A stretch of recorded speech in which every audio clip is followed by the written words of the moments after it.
complètement honte, mais ce premier retour d'expérience.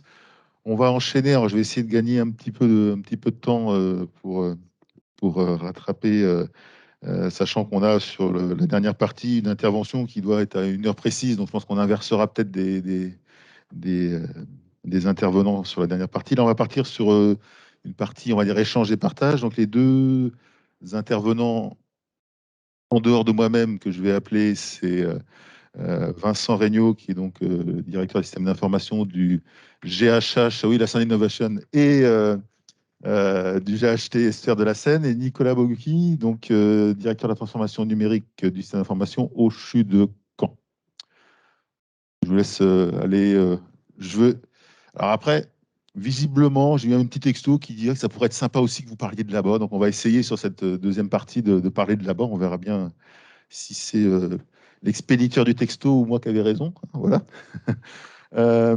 Juste une petite introduction de ma part, et je ferai aussi un peu la conclusion, juste pour repositionner les interventions. Donc aujourd'hui, on a, j'y reviendrai tout à l'heure, un certain nombre de projets, de programmes, de marchés qui se sont construits depuis quelques temps. Et là, le retour d'expérience, c'est donc 2 établissements, alors ce n'est pas les 2 seuls, hein, il y en a d'autres, hein, qui ont mis en œuvre et qui ont des premiers usages autour d'un accord-cadre qu'on avait passé au niveau régional pour, on va dire, toute la problématique autour du partage, de l'échange et de l'ensemble de ces dispositifs-là. Donc je reviendrai après pour repositionner cet accord-cadre dans plus largement e-parcours et le lien avec les services socles du Ségur numérique.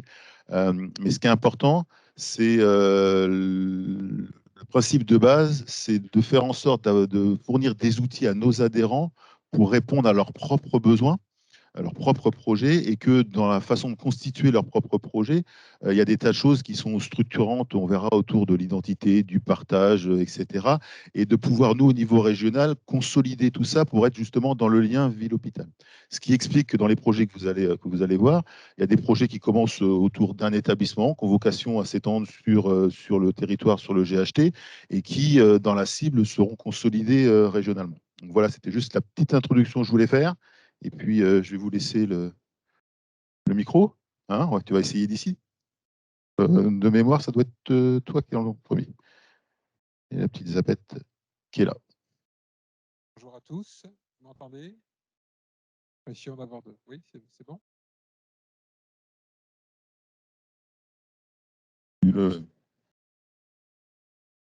Oui, bonjour à tous. Ah, c'est beaucoup mieux. C'était le masque, certainement. Donc, Vincent Regnault, directeur des systèmes d'information du groupe hospitalier du Havre et du GHT de l'Estuaire de la Seine. Donc, en introduction, sans aller trop vite, voilà un petit peu le territoire pour ceux qui ne connaissent pas. Donc, un établissement du groupe hospitalier du Havre, donc l'établissement support au centre de la carte, Fécamp au nord, et puis les établissements de Lillebonne, Saint-Romain-de-Colbosc, Pont-Audemer et un EHPAD à Beuzeville, de l'autre côté de l'eau, lorsque on est au Normand. Les chiffres, un capacitaire de 1885 lits, très rapidement, hein, 1885 lits sur la partie MCO Psy SSR, et puis en complément la partie longue durée, et HAD qui représente, nous sommes positionnés en 41e rang sur les 136 GHT existantes en termes de capacitaire. Ça donne une petite idée. Décidément, c'est extrêmement efficace ce passage. Ah, non, là, c'est pas moi, c'est pas possible, c'est pas ma. Tu fais? Retour, voilà. Oui, voilà. Donc, en termes d'effectifs, donc on est 585 personnels médicaux, 6 000 agents non médicaux, et puis un budget global de 535 millions d'euros. Voilà un petit peu la situation pour planter un petit peu le décor. Si je puis dire, donc l'origine de cette adhésion à ce groupement d'achat de plateformes, c'est un schéma directeur des systèmes d'information qui a été réalisé au 1er janvier 2018. par un cabinet d'audit et qui mettait en avant vraiment la nécessité de mettre une plateforme au-dessus de nos différentes couches applicatives. On a 400 produits au niveau du GHT, donc une démarche évidente de rationalisation. Mais le côté difficile des choses, c'est que les DPI n'étaient pas totalement terminés, c'est-à-dire qu'on était encore obligé de déployer la production de soins dans les unités médicales. Donc il était hors de question, si je puis dire, autour de la table, en termes de maturité, de tout casser pour mettre un seul et même DPI en 2018-19. Donc concrètement, l'approche du GCS-NES en proposant cette plateforme, auquel nous avons participé au choix aussi, hein, c'était intéressant de voir aussi les différentes offres du marché, c'est faire adhérer notre GHT dans cet élément, et puis de monter en puissance assez vite pour répondre aux besoins des professionnels de santé, mais aussi aux patients. Donc concrètement, les enjeux, quels sont-ils? Bon, c'est évidemment le patient au cœur du système d'information. Bon, il l'est déjà depuis 20 ans, mais c'est de le consolider davantage dans notre GHT et d'optimiser, si je puis dire, les parcours de soins pour nos professionnels de santé avec les échanges et les mises en place de processus.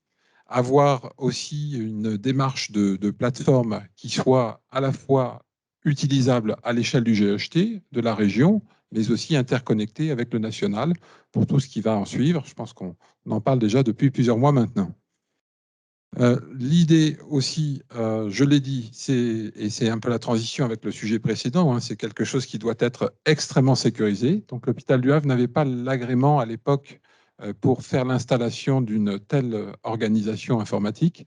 Donc nous avons choisi un hébergeur certifié pour subvenir et installer sans perdre de temps cet outil qui représente à peu près une trentaine de serveurs aujourd'hui pour le GHT de la Sueur de la Seine et qui sera amené à évoluer davantage en termes de machines, de puissance machine et de capacité selon les usages qui vont être déployés.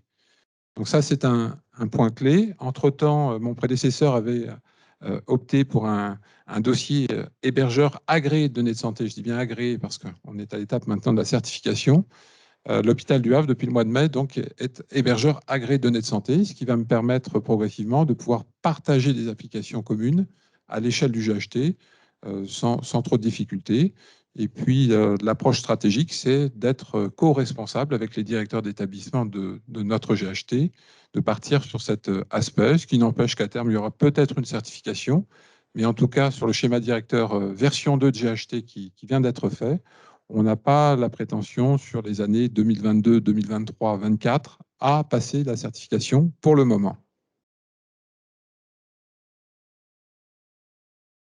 Alors, pour rentrer un petit peu dans le concret, ce dossier, suite à l'appel d'offres et le choix d'inscription du GHT de l'Estuaire de la Seine, c'est de monter cette plateforme technique dans un premier temps. Donc concrètement, depuis un an, ça fait un an que nous travaillons ce dossier, un petit peu plus maintenant, peut-être 14 mois. Donc, on a 2 chefs de projet au sein de la direction numérique en santé. Un petit passage rapide, on n'est plus DSI, on s'appelle direction numérique en santé volontairement. On a intégré le secteur biomédical au sein de l'ancienne DSI de territoire. Et il y a vraiment une gouvernance commune à mener par rapport à la cybersécurité, mais pas seulement, la chefferie de projet, le technique, on pourrait débattre bien des sujets. Donc concrètement, 2 chefs de projet informatique chez nous au sein de la DNS et puis un chef de projet fonctionnel qui connaît vraiment les couches applicatives des hôpitaux. Nous avons réalisé un travail très très important sur le serveur de rapprochement d'identité et l'e-rendez-vous. Donc on a un référent par site, par établissement.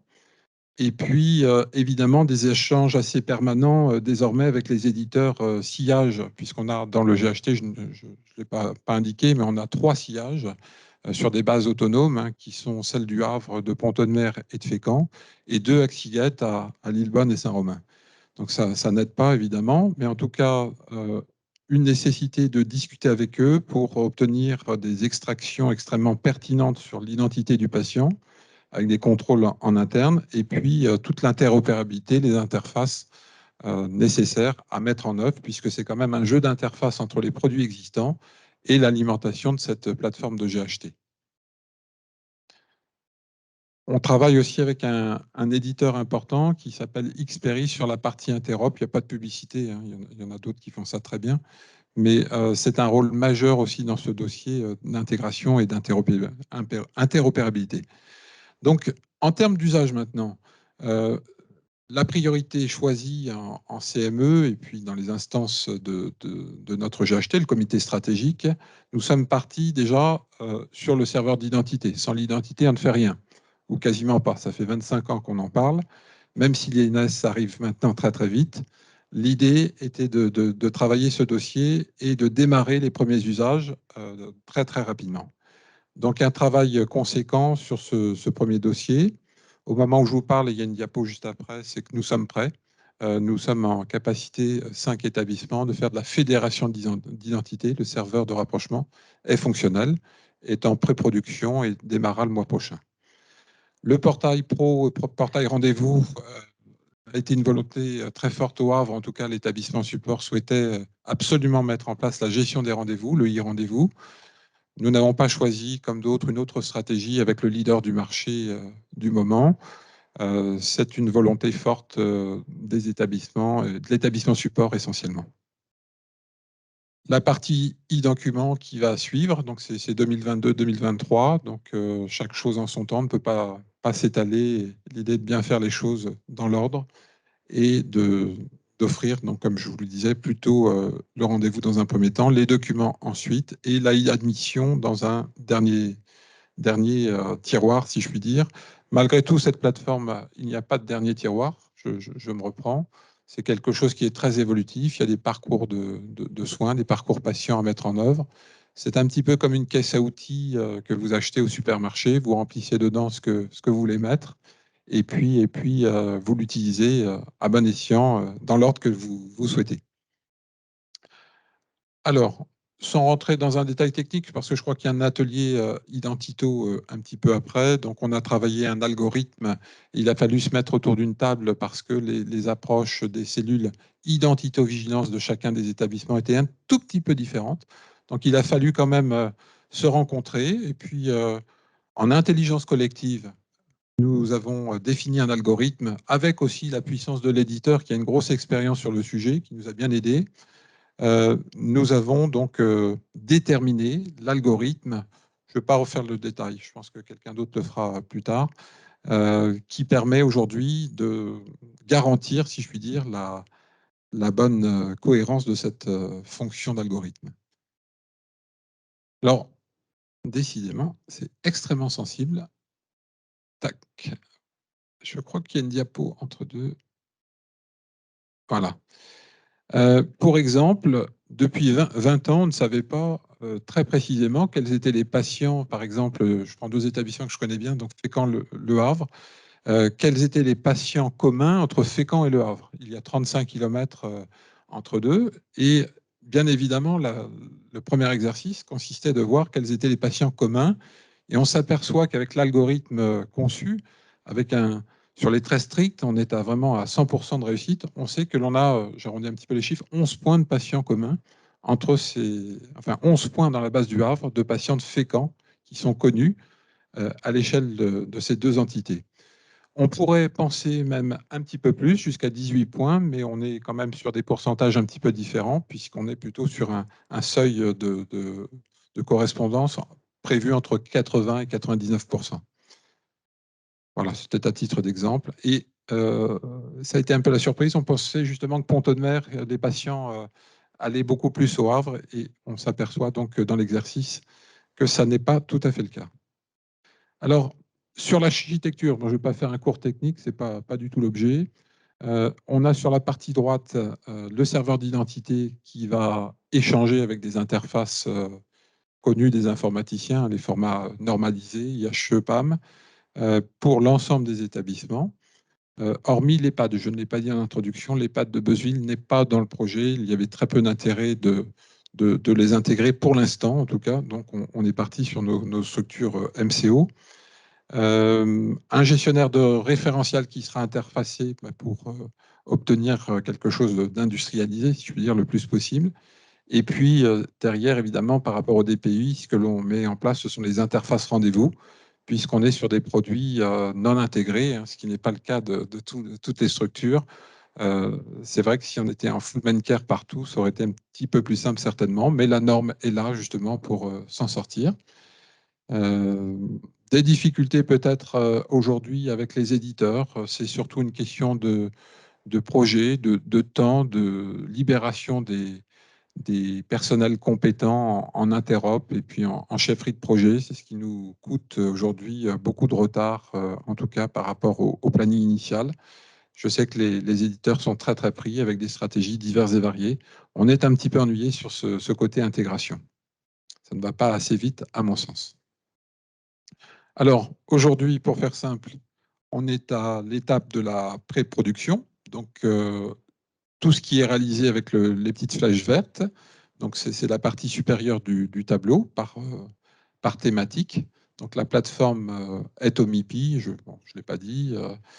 On a d'ailleurs eu une petite panne nationale il y a 15 jours. Donc, aucune solution n'est parfaite, à la fois en local et en mode SaaS.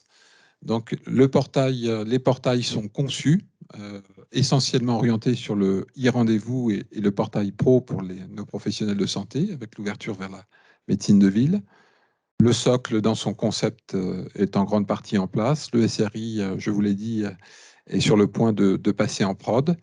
Et puis, on aura des premiers usages rendez-vous raisonnablement fin d'année, début d'année prochaine, sur 4 établissements. Le Havre a misé la diabétologie, l'urologie, Fécamp, la cardiologie et les consultations ORL, Pont-Audemer, l'urologie et la gynéco-obst pour Lillebonne. Donc voilà, on respecte vraiment les orientations stratégiques des structures.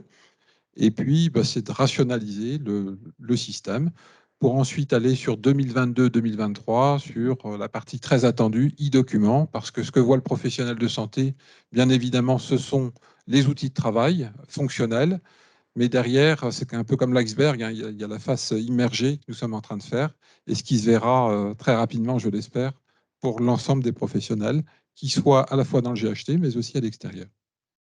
Alors ça, c'est un petit rapide, un serveur de rapprochement d'identité. C'est un outil, c'est une simple copie d'écran qui permet de voir un petit peu, d'analyser, si je puis dire, et d'avoir quelques graphes sur l'activité des identités de rapprochement.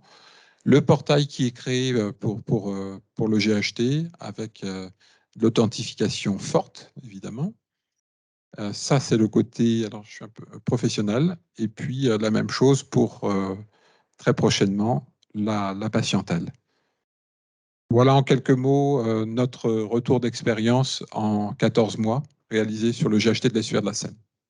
Et puis 14 mois où il n'y a rien eu qui est venu nous embêter pour ne pas tenir nos plannings. Donc, ce que je vous propose, c'est on va enchaîner avec Nicolas pour la partie CHU de Caen.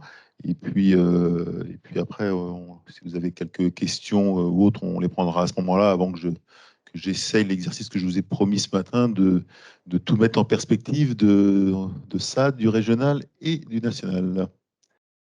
Bonjour tout le monde, donc Nicolas Bogutski, directeur du CHU de Caen depuis peu de temps.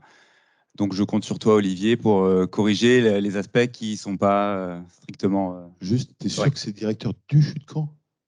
Et du, je lis bêtement ce qui est marqué, et du GHT Normandie Centre.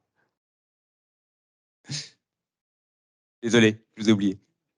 Donc voilà, donc effectivement, et à l'occasion de cette prise de poste, le nom a changé, un peu comme de votre côté. On est passé d'une direction des systèmes d'information à une direction de la transformation numérique et des systèmes d'information. On a gardé la partie système d'information et on a rajouté cette étiquette-là. Donc j'ai fait une présentation qui était beaucoup plus centrée sur les usages parce que nous, on a commencé un petit peu plus tôt que le Havre et donc on a déjà quelques petits résultats. Mais je pense que ça complète bien la présentation qui est faite parce que du coup, il y avait la partie un peu réflexion sur le projet, sur la technique. Et pour ma part, je me suis centré un peu sur les usages. Donc, à l'échelle du CHU, nos objectifs d'un point de vue usage, justement, c'était de faciliter la prise de rendez-vous de nos patients, qu'ils puissent connaître le CHU, ouvrir le CHU sur la ville, au-delà de juste la prise de rendez-vous téléphonique. Faciliter les admissions, donc nous permettre de faciliter l'arrivée des patients dans le CHU et d'accélérer leur prise en charge en consultation ou en hospitalisation. Et aussi outiller toutes les nouvelles pratiques des soins autour de la télémédecine et d'être en échange avec le patient au-delà du moment de la consultation. À l'échelle de la région, c'est là que potentiellement j'ai peut-être des erreurs, pardon, d'avance, mais l'idée c'est bien de faciliter les partages entre les établissements, de faciliter le partage avec les médecins traitants, de permettre aux médecins traitants d'accéder aux données de leurs patients quand ils passent par des établissements de santé, et ensuite de suivre l'historique du patient dans son parcours, quels que soient les établissements par lesquels il a pu passer. Moi, je dirais que tu as tout bon. Merci. Donc, état des lieux. Donc, nous, on a vécu ce qu'a vécu Le Havre un peu avant. On a commencé plus tôt. On va parler de la partie admission avec, comme ça paraissait trop simple, on était full intégré, on était main care. On m'a donné une petite embûche sur le parcours. On m'a demandé d'intégrer une nouvelle gestion administrative des patients, histoire de rendre le challenge un petit peu plus sympathique. Donc, en cours de route, là, on a un petit coup de frein temporaire. On est en train de changer notre gamme. On passe de celle de Maincare à celle du MIPI. Donc, on est en train de travailler sur ce sujet-là. Donc, il y a un petit coup de frein sur le projet, mais ça va repartir en 2022 très rapidement. Donc, sur la gestion des rendez-vous, on a pu prendre 4000 rendez-vous depuis la mise en production, octobre 2020. Ça peut paraître peu, mais il faut savoir qu'il n'y avait que 2 services de disponibles. On a un 3e candidat qui va ouvrir son service à la prise de rendez-vous en ligne. Il y a des questions qui se posaient et qui commencent à être résolues sur la capacité des patients à pouvoir choisir par eux-mêmes le bon spécialiste, le bon rendez-vous dans un organisme aussi complexe qu'un CHU.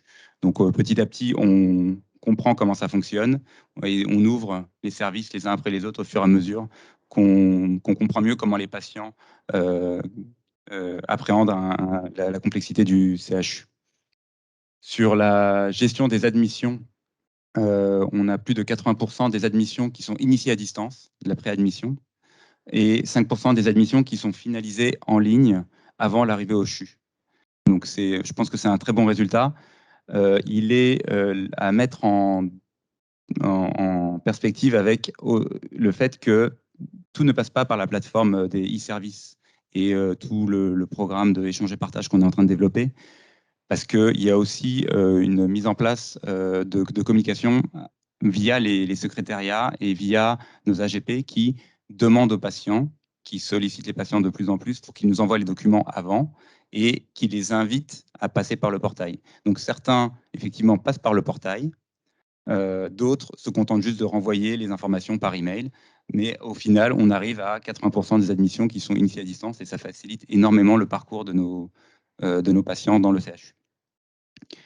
Au niveau de la partie partage des identités et des documents et des rendez-vous, on est complètement intégré dans la plateforme dont tu as parlé ce matin, les dossiers communs de cancérologie, le DCC, le fameux DCC. Donc nous, on est complètement intégré dedans et on partage aujourd'hui les documents de façon transparente avec la plateforme qui est mise à disposition par le GCS, par NES.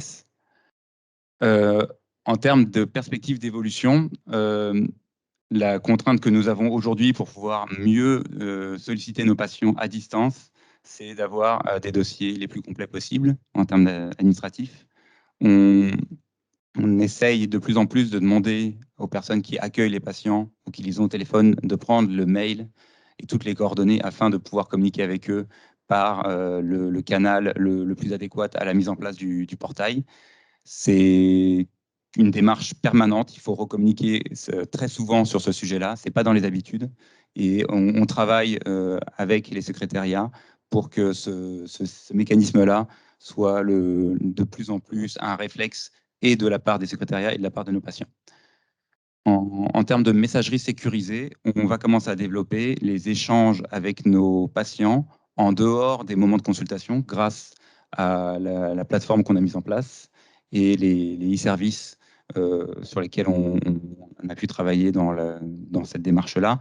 Et les candidats qu'on a sélectionnés ici en termes de services ce sont des candidats qui sont, entre guillemets, déjà organisés pour appréhender correctement les outils et en faire en sorte que ces outils-là ne viennent pas perturber leur quotidien, mais au contraire bien le faciliter. Donc, en oncologie pédiatrique, il y a déjà un centre d'appel qui permet aux parents inquiets d'appeler le CHU et de poser des questions. Et donc, l'idée qu'on met en place là, c'est d'utiliser un des services proposés par la solution de messagerie sécurisée plutôt que de leur proposer de passer par du WhatsApp ou des SMS.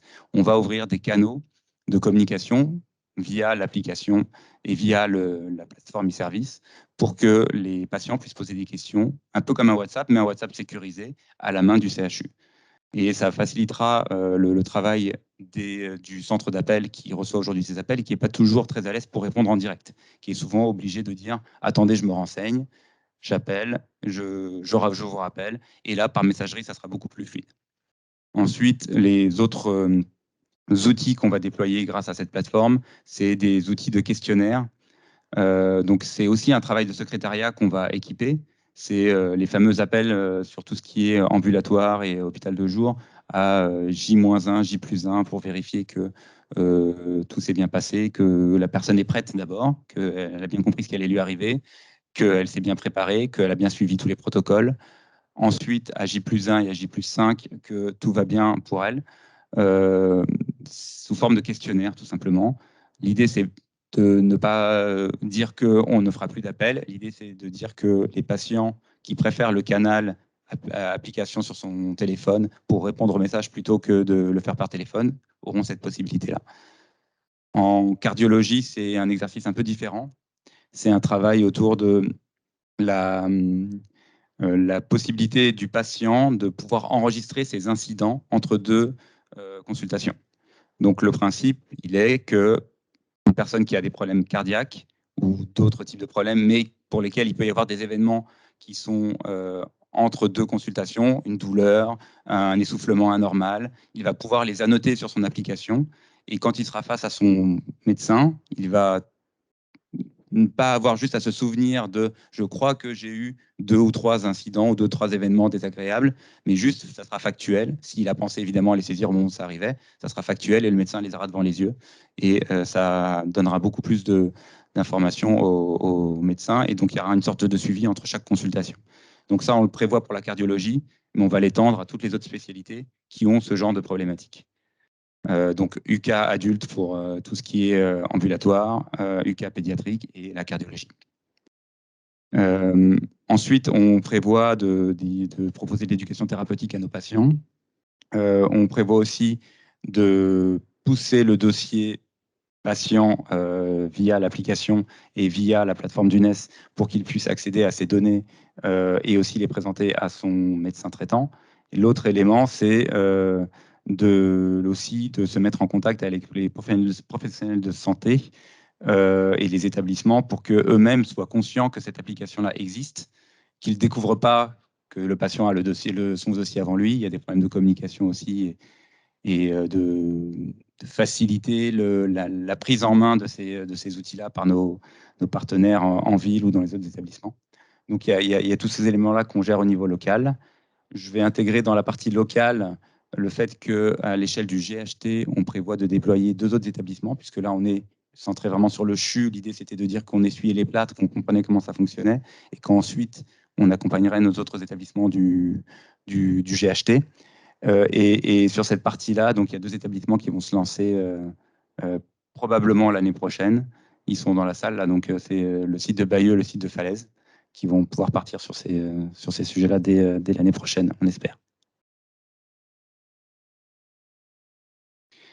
À l'échelle de la région, le portail de rendez-vous commun qui a été présenté même pendant les ateliers là-haut ce matin, c'est un élément important pour nous parce que, comme je le disais, il y a 2 services qui sont ouverts, 4000 rendez-vous.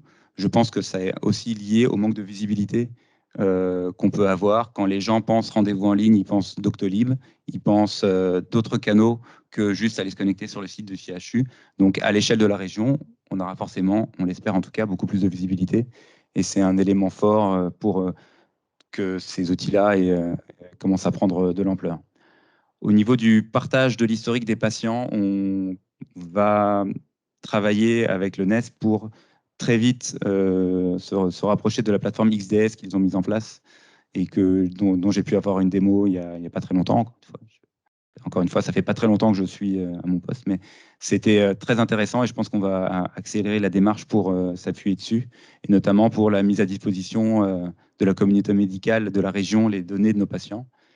Et à l'inverse, faire en sorte que nos patients, les patients qui viennent nous voir, on puisse avoir aussi toutes leurs données à mettre à disposition des médecins qui sont au CHU. Il y a d'autres perspectives au niveau régional qui sont beaucoup plus spécialisées, qui sont se donner des capacités d'échange sur des modalités de spécialité, type imagerie ou labo.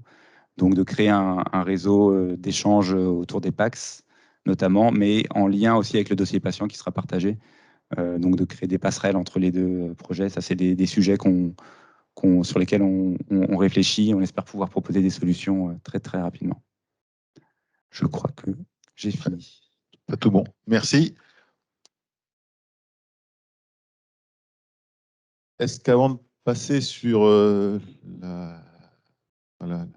pas la conclusion, mais le fait justement de faire une super transition entre le local, le territorial et le régional. Et après, je vais essayer de remettre tout ça en perspective. Et c'est là où vous allez me dire si je suis pas trop mauvais, on va bien voir. Il y a une question, je crois, derrière.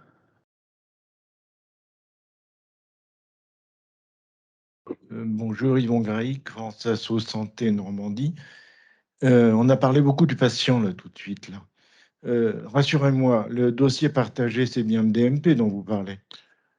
Vous faites une super introduction à ma partie de tout à l'heure. Oui, non, mais parce que on a l'impression d'avoir des doublons. Vous faites un super teasing, mais oui. si je vous réponds là, je flingue ma présentation. Alors, j'ai posé la question autrement. Quelle était la place des usagers et des patients dans tous vos projets, dans l'élaboration de vos projets et dans la réflexion de leur parcours de soins?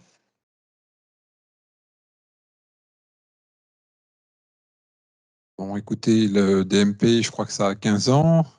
C'est compliqué, mais on va l'alimenter. On s'est engagé, nous tous, dans la salle, à le faire. Donc, la place du patient, maintenant, elle est très importante sur ce dossier de notre plateforme. Ça sera pareil pour Nicolas, parce que ce portail qui est proposé, il est partagé en deux parties, si je puis dire. Il y a la partie professionnelle de santé avec la copie d'écran que j'ai pu vous faire en dernière diapositive. Mais le patient lui-même aura effectivement la main mise, si je puis dire, sur toute sa partie pour alimenter cet espace. Et des usagers dans la construction de votre projet. C'est pas du tout la même chose. Non, alors je n'avais pas bien compris effectivement votre question, donc je reprends. Écoutez, il y a une commission des usagers qui est présente dans notre GHT, dans notre établissement support, et ils participent activement à ce dossier. On leur présente régulièrement cette évolution, puisqu'on est aux prémices, 14 mois, il y a encore beaucoup de travail. Mais effectivement, la part des usagers est bien représentée dans ce dossier. De l'autre côté, sur la mise en place des projets, on avance par rapport à des problématiques effectivement des établissements. Par contre, ce qu'on fait, c'est qu'on avance lentement, on ouvre service par service et on récolte les retours des utilisateurs et on adapte le service sur la base des retours qu'ils nous font dans des retours d'experts, enfin je cherche le mot, les surveilles, j'allais dire un mot anglais, mais les retours d'expérience, les règles. Enfin, c'est juste des questionnaires de satisfaction. Voilà, c'est ça le mot que je cherche. Pour le lien avec le DMP, 2-3 diapos après et on sera dessus. Et pour le positionnement du GCS par rapport à ça, GCS, par définition, effectivement, c'est en tout cas dans tous ces projets-là un outil de mutualisation, et ce qui signifie qu'on travaille au service de nos adhérents et que les usagers sur ces projets-là sont les usagers de nos adhérents. Après, on a l'autre canal, donc ça on va dire c'est le canal historique, hein, j'en ai pas en Corse, mais ça c'est le canal historique. Et puis l'autre canal en termes de projet, c'est effectivement tout ce qui vient du national et où on est l'opérateur privilégié de l'agence et donc en lien avec la stratégie régionale et nationale, et où là c'est au niveau, soit sur DMP, vous en parliez, l'INS ou autre, et où là c'est au niveau directement du national que les usagers sont associés. Donc juste, je vais essayer d'être clair, voilà. Donc là, l'idée, c'est, on vous a parlé de retour d'expérience dans le cadre d'échanges et partages. Échanges et partages, je reviendrai sur une diapo après, c'est un des éléments, un des outils qui constitue le programme e-parcours. On est parti d'un postulat qui est que quand c'est très descendant et quand quelque part pour nos projets régionaux ou nationaux, on demande plein de choses à nos adhérents, le problème c'est que vous avez des priorités par-dessus les priorités et que c'est toujours très difficile et que et forcément ça complexifie et ça met des temps plus certains, on va dire, à se déployer.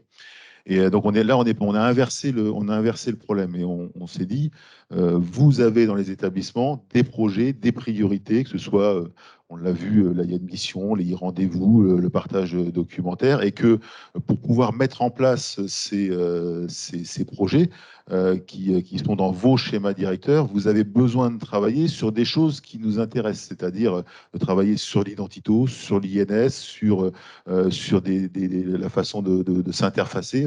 Vincent a parlé d'interopérabilité tout à l'heure, de mettre au partage. Et donc, globalement, on s'est positionné, alors je le dis souvent comme ça, mais on s'est positionné en bon feignant. En fait, on s'est dit, bah, c'est bien, vous allez faire le boulot pour vos projets, ça fait partie de vos projets, de vos stratégies, de vos priorités, donc ça va avancer.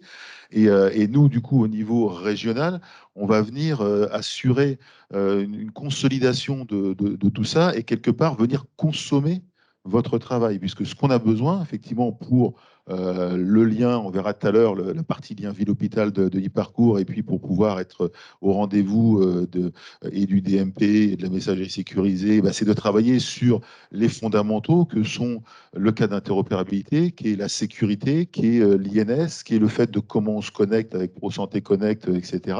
Et donc, on est parti du principe de dire, on va outiller les adhérents qui le souhaitent en termes de marché, et là c'est vraiment ce qui a été présenté, un marché au service de leur projet, et puis nous derrière on arrive au niveau du programme, et en particulier du programme e-parcours, pour pouvoir du coup bénéficier de votre travail et consommer, et du coup amener régionalement l'information qui est pertinente. Et tout ce qui est pertinent au niveau local ou territorial n'est pas forcément pertinent au niveau régional, et dans la même logique, tout ce qui est pertinent au niveau régional dans un contexte de coordination par exemple, n'est pas forcément pertinent au niveau national, au niveau du DMP. Et donc, c'est plutôt de la complémentarité dans les outils et dans les usages. Et donc, e-parcours, c'est bien l'objectif, ça s'inscrit bien dans la stratégie Ma Santé 2022 et en particulier sur le virage numérique de la transformation. Et donc, on est sur le développement, on l'a vu, développer tout ce qui est partage d'informations de santé entre professionnels et pour amener les éléments de prise en charge coordonnée des patients. Et puis, pour les usagers normands, la capacité aussi d'être acteurs effectivement de leur prise en charge en facilitant l'accès à leurs données. Là où le programme e-parcours, il est à la fois en cohérence, bien évidemment, avec la politique régionale de l'ARS, parce que c'est un projet qui est piloté par l'agence. Il organise la mise à disposition, on va dire, d'un bouquet de services, qui s'appuie et qui, sur l'ensemble des socles, qui sont dans le Ségur numérique, qui ne sont pas nouveaux, hein, mais qui met un coup d'accélérateur. En particulier, ce sera le retour d'expérience après, la partie INS, donc identifiant national de santé, la partie pour le partage, la partie TMP, la partie messagerie sécurisée, je ne l'ai pas mis là, mais la partie Pro Santé Connect en termes d'authentification, et puis, in fine, le fait de pouvoir préparer, accompagner les Normands en termes et d'usagers et de professionnels à aller vers mon espace santé et vers le bouquet de services national. C'est-à-dire que l'objectif, je le dis souvent, c'est moi le jour où je peux enlever mon front office, qui permet d'accéder à l'ensemble de ces services. Je m'enlève un paquet de soucis parce que je m'enlève les problématiques d'authentification, d'identification des patients, etc. Et qu'à partir du moment où c'est remonté au niveau national, la porte d'entrée que vous avez vue là-haut pour le portail usager, je dirais que ce n'est pas gênant de l'effacer. Ce qui est important, c'est comment ça a été construit, quels sont les process qui sont derrière, quelles sont les données qui sont mis, on va dire, au pot commun, quels sont les usages qui vont avec. Et après, voilà, c'est pas un souci que ce soit au niveau national, il y aura au moins du sens et des choses construites avec vous et pour vous. C'est vraiment là où on est sur on va dire une continuité, en tout cas, de notre point de vue. Donc, ce qu'on met derrière tout ça, c'est un ensemble du coup de services. On parlait de bouquet de services qu'on a divisé en plusieurs espaces numériques. Alors, on a parlé volontairement d'espaces numériques parce que, j'allais dire, plateforme, c'est plus tellement politiquement correct puisqu'il y a la plateforme d'État. Mais au-delà de cet aspect politiquement correct, c'est surtout que, ce que je disais tout à l'heure, tout de suite, ce qui est important, c'est pas la façon dont on se connecte, la façon dont on accède à un service. C'est le service qui est derrière et quelque part, la façon dont on l'achemine, la façon dont on le présente, c'est jamais que de la tuyauterie et c'est pas là qui est forcément la difficulté. Et donc, on a présenté, on va dire, en termes de présentation sur trois grands ensembles. Une partie qui est effectivement des services à destination des patients, des usagers, que ce soit les prises de rendez-vous, comme on l'a vu tout à l'heure, les prix admission, l'accès à son dossier, en particulier dossier de coordination. La partie numérique, enfin l'espace numérique pour les professionnels, avec des services, on va dire, pour le GHT en tant que tel, dans les exemples qui étaient là tout à l'heure, et qui doivent permettre du coup de faciliter aussi le travail au sein des structures du GHT, parce que même si la cible, c'est la convergence en termes de système d'information, on sait bien que ça prend du temps, que c'est compliqué et que c'est pas quand même demain qu'il y aura que des pays uniques dans l'ensemble de nos GHT et que pour autant, il faut quand même prendre en charge les patients dès maintenant. Et puis, également cet aspect espace numérique interopérable. C'est-à-dire l'idée de tout ça, c'est vraiment, d'abord et avant tout, au-delà des usages qu'on a là, un projet d'interopérabilité et de permettre de façon le plus transparente possible de mettre au pot commun, soit local, soit régional, soit national, les données pertinentes au bon moment. Et c'est là où, du coup, il y a des différences on va dire, de typologie de documents.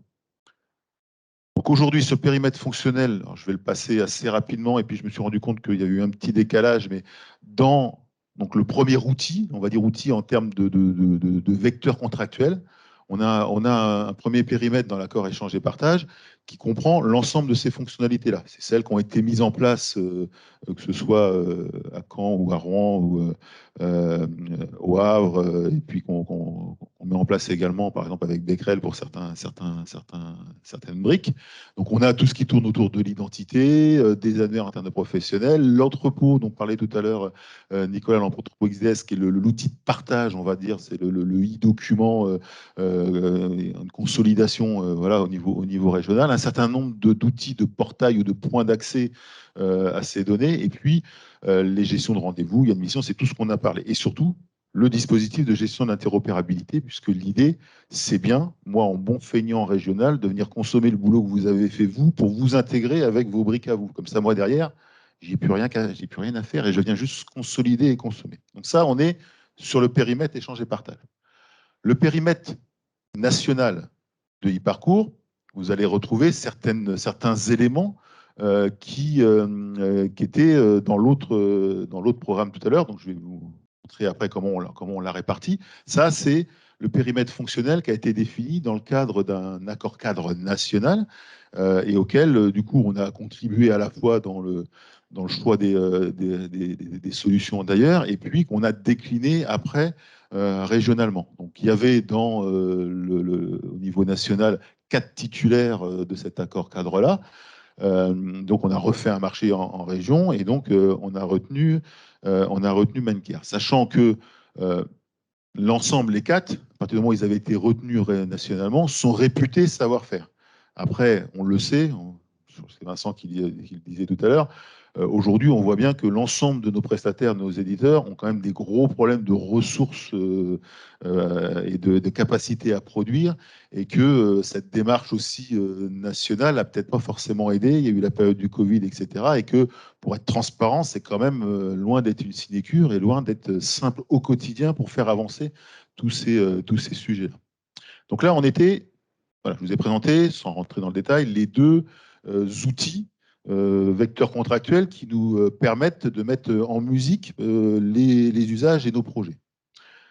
Donc, aujourd'hui, on a en termes de grands ensembles, ou on va dire de leviers pour répondre aux problématiques métiers de e-parcours, on a identifié 3 grands ensembles.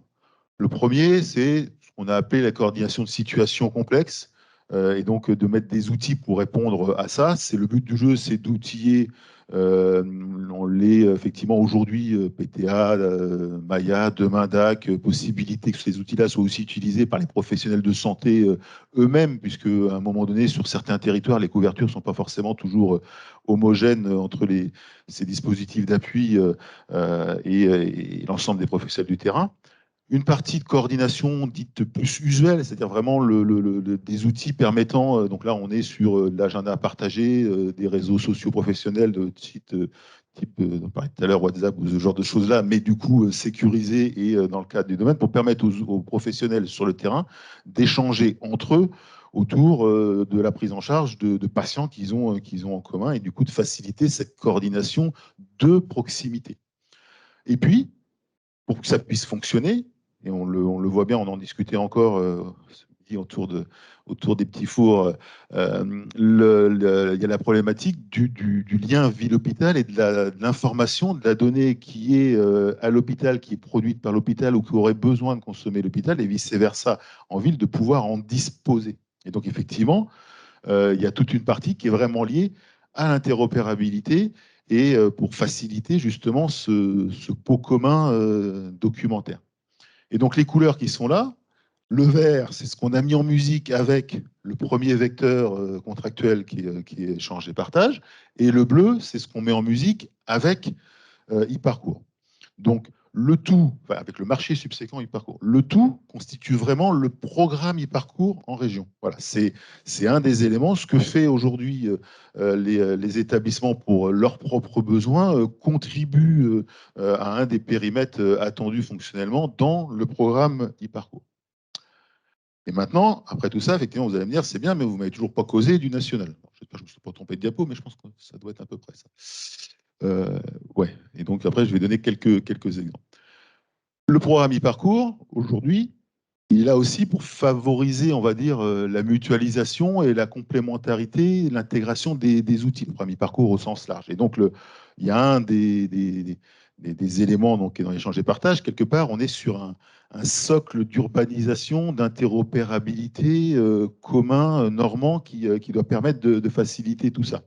Et c'est en ça, entre autres, qu'à partir du moment où nous, nos outils e-parcours sont, je dirais, nativement, alors, on sait bien qu'en termes d'interopérabilité, le côté natif n'est pas forcément toujours si naturel que ça, mais malgré tout, sont réputés compatibles et répondants à l'ensemble de ce qu'il faut pour discuter avec ce que j'ai appelé volontairement là, les socles Ségur, hein, c'est tout ce dont on a parlé tout à l'heure autour de l'INS, le DMP, la MSS, ProSanté Connect, Mon Espace Santé, etc. Donc, les outils e-parcours sont par définition, fait pour interagir, discuter avec les outils du Ségur, mais également avec ceux du système d'information. Donc, quelque part, ils permettent de faire un peu la courroie de distribution, on va dire. J'aime bien ce terme-là, j'utilise assez souvent, mais effectivement permet de faire le passe-plat, le facilitateur aussi entre le système d'information hospitalier, les usages régionaux et le Ségur. Alors, le passe-plat, pas le passe-plat, je récupère les données et je les amène à l'autre bout. C'est juste qu'on s'appuie strictement sur les mêmes contraintes, les mêmes obligations en termes de cadre d'interopérabilité, de règles du jeu. C'est-à-dire qu'à partir du moment où, à un moment donné, pour vos besoins, vous vous mettez en ordre de marche pour proposer des choses au niveau territorial et au niveau régional, c'est strictement les mêmes formats, strictement les mêmes process qui vont permettre de travailler et de communiquer avec les outils. On ne réinvente pas les choses. Et donc, en ça, on est facilitateur et levier de toute cette partie Ségur et compatibilité Ségur. Donc là, c'était bien la partie dont je parlais du socle d'urbanisation.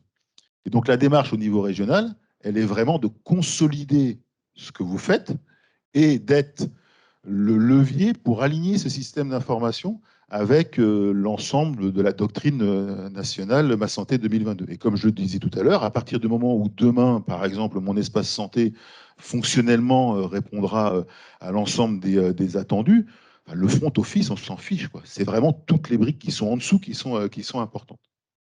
Après, vous allez me dire, tout est gentil, mais enfin, c'était exactement la réflexion tout à l'heure. C'était pas t'es gentil, mais c'était un peu ça quand même. C'est bon, d'accord, mais bon, votre dossier commun, là, votre pot commun, c'est le DMP. Exactement la question que vous avez posée. Alors là, je vais faire un bon normand. Oui, peut-être bien que oui, peut-être bien que non. Ou plutôt oui et non. C'est-à-dire que aujourd'hui, le DMP, lui, il a vocation, et ça, ce qui est ici, je ne l'ai pas inventé, ça sort strictement, c'est le paragraphe 4 de la doctrine du technique du numérique en santé, c'est-à-dire que c'est au niveau national, c'est pas dans la tête tordue d'Angot. Le DMP, il a vocation, lui, à être le réceptacle des documents de synthèse et des documents qui sont pérennes aussi dans le temps. C'est-à-dire que dans le DMP, les documents qui sont dedans, ils n'ont pas du style une durée de vie, je les mets 6 mois à disposition parce que ça va me servir pendant 6 mois pour telle ou telle finalité. Au niveau de ce qui est appelé dans la doctrine les services numériques régionaux de coordination, c'est-à-dire globalement e-parcours et globalement tout ce qu'on a montré tout à l'heure, ça a vocation à avoir des documents, je dirais, de coordination. Donc, pas forcément le même contenu, pas forcément les mêmes finalités et surtout pas forcément la même durée de vie. C'est-à-dire que l'idée, c'est de pouvoir disposer des bonnes informations au bon moment, le temps de la prise en charge, le temps de la coordination et pas forcément de façon pérenne. Et ce que présente le schéma-là, mais je ne vais pas aller dans tous les flux, c'est le fait en sorte, alors quand on met structure de santé, c'est au sens large dans la doctrine. C'est à la fois un établissement, mais ça peut être un professionnel de santé libéral dans son cabinet avec son LGC. De mettre en place l'ensemble des flux pour pouvoir contribuer, alimenter et consommer toutes ces informations-là. Tout ça dans ce fameux cadre d'interopérabilité. Et donc, les flux derrière qui sont entre par exemple, le 6 et le 2, le document n'est pas le même, mais les flux structurants, c'est les mêmes. Et donc, on ne refait pas faire 36 fois la même chose. Et après, pourquoi on ne peut pas tout mettre dans le DMP? Parce qu'effectivement, à un moment donné, c'est un service public gratuit. Pourquoi s'embêter à nécessairement avoir quelque chose en région, à part faire nos irréductibles normands? C'est tout simplement parce qu'aujourd'hui, le DMP, lui, il est, en termes de réceptacle de données, il est parfait pour recevoir, consommer de l'information qui est liée au parcours de soins. C'est-à-dire qu'aujourd'hui, c'est vraiment des données de santé. Et qui dit parcours de soins, dit des professionnels qui sont habilités à aller consommer, consulter ces données-là. Mais le problème aujourd'hui, enfin pas le problème, mais la finalité de e-parcours, c'est pas simplement le parcours de soins, c'est plus large que ça, c'est le parcours de santé, et où du coup on y retrouve aussi des choses post-hospitalisation, maintien à domicile, avec du coup des professionnels pas forcément soignants qui ont besoin de consulter ou d'alimenter de la donnée qui n'est pas du coup éligible au DMP, et eux-mêmes ces professionnels-là de toute façon ne sont pas éligibles non plus à travailler avec le DMP, et même plus largement au niveau du parcours de vie, avec en amont tout ce qui va être plutôt lié à tout ce qui est préventif, on va dire, ou dépistage organisé, ce genre de choses-là, où ça concerne des patients qui ne sont pas malades et qui ne le sont pas forcément. Et donc, c'est pour ça aujourd'hui que le DMP couvre, et c'est bien l'objectif d'utiliser le DMP sur ce périmètre-là, qu'une partie de ce qu'on a besoin. Et c'est pour ça que ce qu'on met en place au niveau de e-parcours est complémentaire au DMP, et ce qu'on met en place régionalement dans le cadre de e-parcours et d'échange et partage, je viens juste consommer, consolider ce que font les établissements sur le terrain, et que tout ce qui est pertinent au niveau local ne l'est pas forcément au niveau régional et ne l'est pas forcément au niveau national. Voilà. Vous me balancez les tomates ou c'est... Est-ce que vous avez des questions surtout? J'ai été clair? Bon. Si vous avez des questions, ouais. Quand même, sinon c'est pas drôle. Enfin, honnêtement, le glissement sémantique entre le DMP et la norme unie est quand même voilà, un peu compliqué. Enfin, je veux dire, c'est pas si clair que ça. En tout cas, pour les patients, ça va pas être clair pour moi, c'est clair. Par contre, il y avait quelque chose qui m'intéressait beaucoup dans le DMP, c'était la confidentialité et le secret médical. C'est-à-dire que sur le DMP, qui que ce soit qui se connecte est identifié. C'est vrai pour un professionnel de santé au CHU qui va voir le dossier médical d'un de ses confrères pour lui faire une crasse, éventuellement, des choses comme ça. Voilà, enfin, tout est identifié. Est-ce que ça sera la même chose sur le norme UI? Ouais. Alors non seulement c'est exactement la même chose, parce qu'effectivement, de toute façon, tout le monde est authentifié, on sait qui accède à quoi. Il y a une notion qui est effectivement à gérer dedans en termes de quel professionnel, enfin, il exerce où, quelle profession il a, quelle spécialité, et est-ce qu'il est habilité à, etc. Et pour le périmètre qui se chevauche, on va dire, avec le DMP, il y a toute une partie, on reprend bêtement la matrice qui a été définie au niveau national pour le DMP, parce qu'on n'a aucun intérêt à s'embêter à retravailler là-dessus. Et après, pour des données qui sont plus larges, ça fait partie des choses où il va y avoir à un moment donné une concertation à avoir, sachant que on se dit que ce que d'autres ont fait, ont réfléchi pendant pas mal de temps et ont travaillé, ça doit permettre d'avoir des bonnes bases. Et donc, comme sur cette partie-là, il y a par exemple une région qui est les Hauts-de-France qui avait beaucoup travaillé et réfléchi, le point de départ, ça ne veut pas dire que ça n'a pas le point final, il peut y avoir des évolutions liées aux échanges qu'on aura. On s'est dit, on ne va pas réinventer des choses que d'autres ont travaillé. Et donc, on est parti du travail qui a été fait par les Hauts-de-France sur cette partie-là.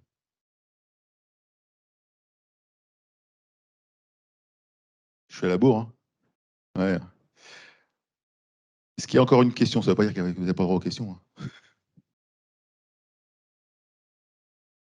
Ok. On va passer à la suite. Donc, on va inverser un peu parce que du coup, la table. Merci Vincent et Nicolas. Donc, si tu as des questions complémentaires, Nicolas, on en reparle quand tu veux, hein. C'est tout ça que tu voulais discuter aussi. Donc, sur la table ronde, sur le retour d'expérience suivant, on est sur la partie tout ce qui est identito-vigilance, INS. Donc, on a en intervenant à la fois alors,